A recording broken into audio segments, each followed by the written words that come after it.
A very good morning, everybody. I am CS Kajalandewak from Nyandeep Academy, Pune, and today we are going to be talking about a topic that is Israel versus Iran.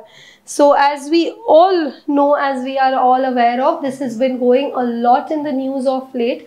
And not only West Asia, but every single country all over the world is very much looking forward or is concerned with what exactly is happening. So in this short little video, within 10 minutes, we are going to cover everything, like what exactly happened, why is this situation between Iran and Israel escalated so much, and at the same time, we will be also talking a bit about Palestine.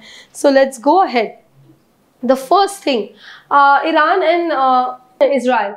Not always they had been enemies. Today they are fighting a war, but yes, you all won't believe me, there was a time when they were like best friends. They even fought against a common enemy, Saddam Hussein.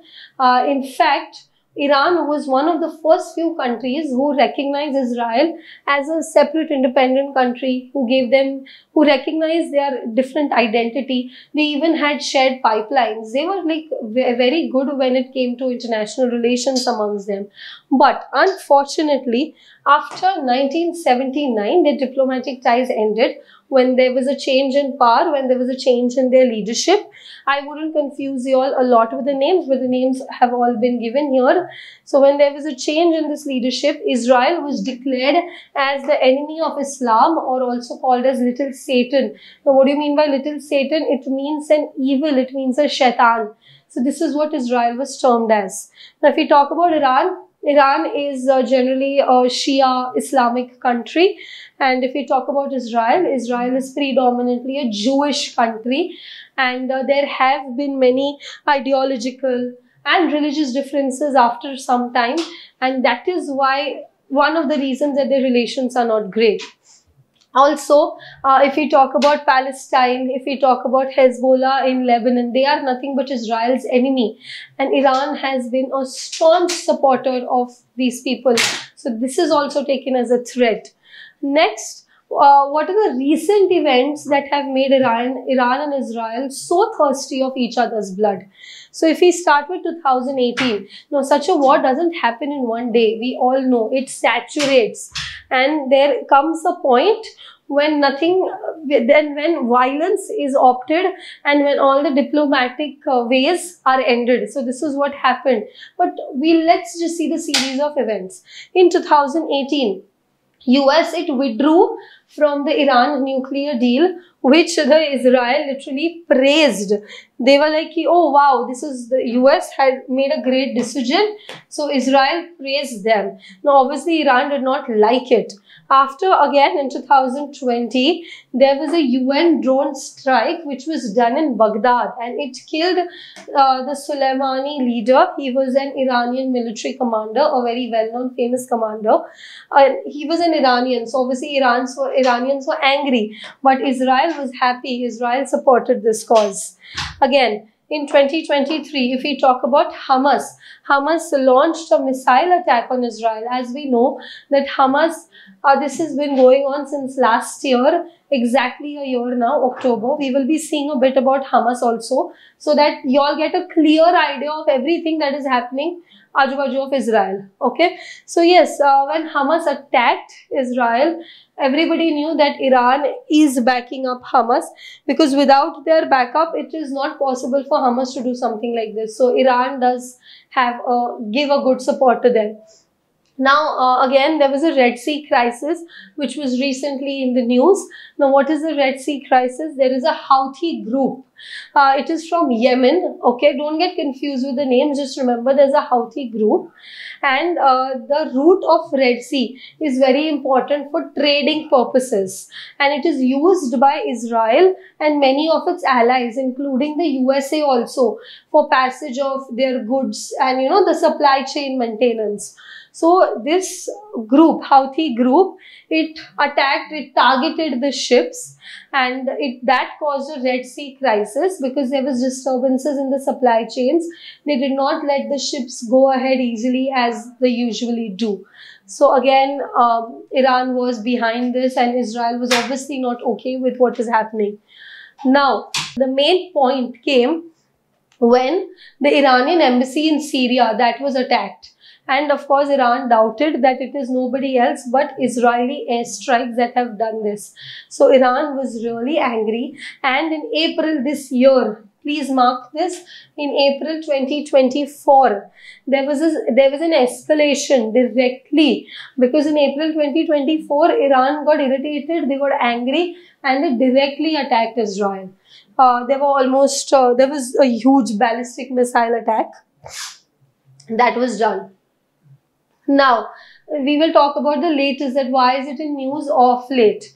On Tuesday night, just like 2-3 days back, there were 200 ballistic missiles. 200. It is huge. Iran directly hit them on Israel. Now, why did Iran get angry suddenly? Because the last attack they made was done in April. And right now, after a few months, itna gap, what just happened to them? We will be seeing that soon. It is nothing but connected to Hezbollah. First, let's talk about it so you all will get a better clarity. Okay, now everybody's question is कि Iran को क्या हो गया? Iran क्यों बीच में से इतना गुस्सा हो गया? I told you all the incidents that why Iran was angry. Okay, what was happening? Also, I told you all when in April Iran attacked. Now, today or Tuesday, why this happened was there is this Lebanon's capital, Beirut, a Hezbollah organization that supports the Palestine cause. I will show you all where Hezbollah, Lebanon, where everything is.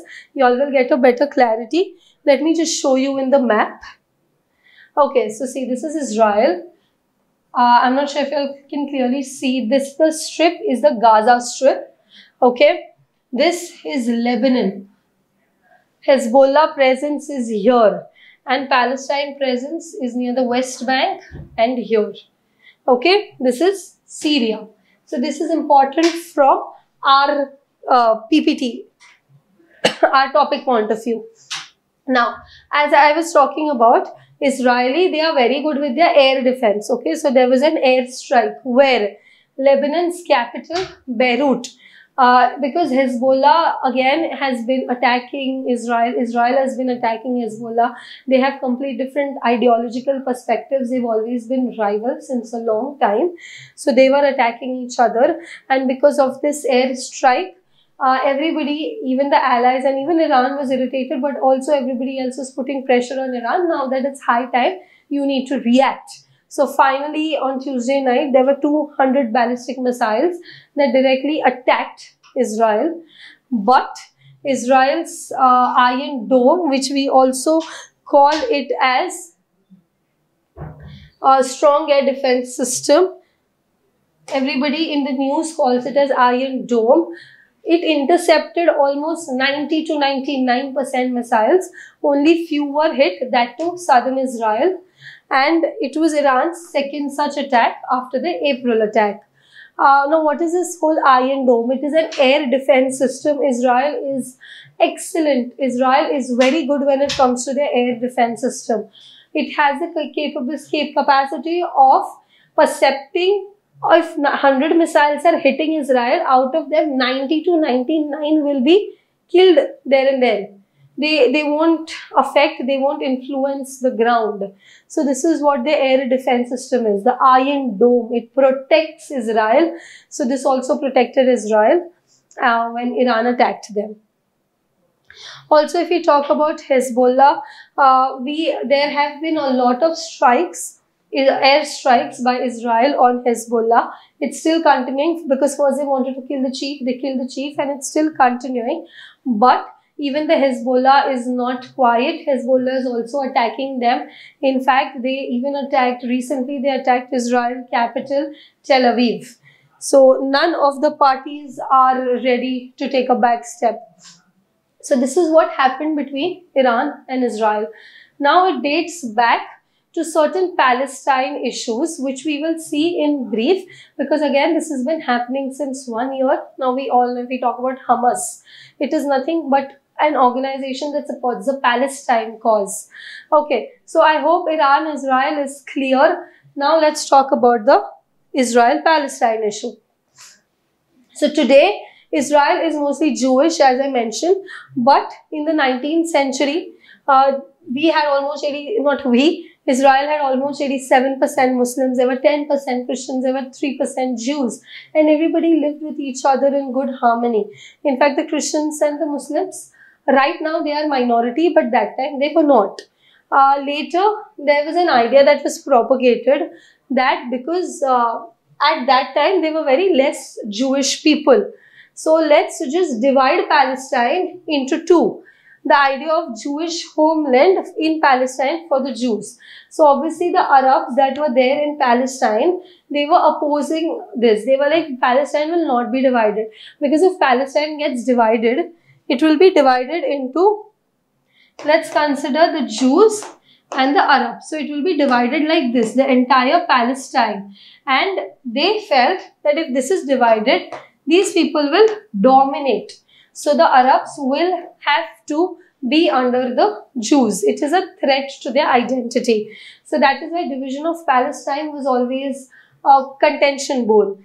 After which there was a massive influx of Jews from Europe, because they were happy that okay, now Palestine is going to be divided and Jews are going to settle here, so we are finally going to get a homeland. So they were happy and many of them came here. Also, the UN, they voted that separate Palestine should be done, a separate Jewish state should be created by dividing Palestine. In 1948, Israel was declared as an independent state. Now guys, please notice this. When Israel was declared as an independent state, Syria, Lebanon. Now you know why I am saying Lebanon is against Israel since its perception. Iraq, Jordan and Egypt, we just saw in the map, all of them are surrounding Israel. So Israel has not got really great friends in neighborhood, I would say. So Syria, Lebanon, Jordan, Egypt, Iraq, they invaded Israel. But of course, Israel was successful in conquering much more area than it would have actually got according to the UN. But yes, after this war, there were 7 lakh Palestinians that fled the region and they became refugees in the adjoining areas. After this, the wars have been going on. Hamas, Lebanon, they are on one side, which are rooting for Palestine causes. They are saying that the Palestinians that have left their homeland, they need to be got back. Okay, so Hamas and Lebanon are on their side. Lebanon, Hezbollah. Recently, the chief was killed. I explained in the previous slide. And Israel is on the opposite side, because Israel says that if allowing Palestinians to return would completely finish our identity, because Israel says we are the only Jewish state that is left in the world. So we wouldn't want anybody again to come back. Also, last year when Hamas started, it killed, there were many killings in this entire process. So it launched 5,000 rockets against Israel. It killed 1,400 Israelis. There were many people who were taken to the Gaza Strip, the women and children. There were many videos also circulating on social media. After which there was a war that was declared on Hamas. Why did Hamas attack them now? Initially, Hamas gave the reason that this has been happening, as I said. It's not one day when it suddenly happens. There is a series of events that keeps happening. So Hamas said that Israel's military operations in West Bank and the Al-Aqsa Mosque in Jerusalem. Now again, Jerusalem is one place that is very important for Christians, Muslims and Jewish. It is important for everyone religiously, historically. So there is a fight over this place also. So Al-Aqsa Mosque and the West Bank, whatever Israel is doing in their military, that is why we have attacked them. This was what Hamas said. After which the war has been going on. The Gaza. The Hamas is the organization that controls the Gaza Strip. Okay. So it also, there was a thing that you must have seen trending recently on social media, all eyes on Rafah. Now what was this? Generally Israel goes for an airstrike, but because they wanted to reach the Gaza Strip and the best way to go there was Rafah via ground invasion, not an airstrike, because civilians also stay there. So it took them 7 months to reach Rafah. There were civilian casualties, but Israel says it was important for us to finish Rafah. It was important to attack them because Hamas mainly operates from there. So that is why all these hashtags and everything had come up. So in short, if we sum up everything, Hamas is the one that was first against Israel, that is Gaza. Its chief was killed. Second is Al-Aqsa Martyrs Brigade founder, even they are against Israel. Their founder was also killed. Next, if we talk about Lebanon, Hezbollah, their chief was also killed in Beirut in an airstrike. Okay, so this is what has happened. And American Joe President, Iran is very angry because American President Joe Biden, he directly said that we will place sanctions on Iran because of what they've just recently done 2-3 days back. But also they have given a warning to Israel that no attacks should be made on the nuclear sites of Iran, because this might create an entire world war. Also, if there is this Red Sea crisis continues, the global prices of global prices of oil, just one second. Yes, if this Red Sea crisis continues, the global prices of oil will shoot up, and it is going to cause inflation not only in West Asia but in the entire world. So yes, that is it about the entire Iran-Israel cause, and the backup has always been Palestine, and now Iran has interfered. So let's just hope for a diplomatic suitable solution, because China, India, US, everybody wants us to settle down, because if this continues, we will be heading towards a world war, and I am sure none of us would like to see something like this, because none of us can even afford it economically. These ballistic missile attacks must stop now. So yes, thank you so much.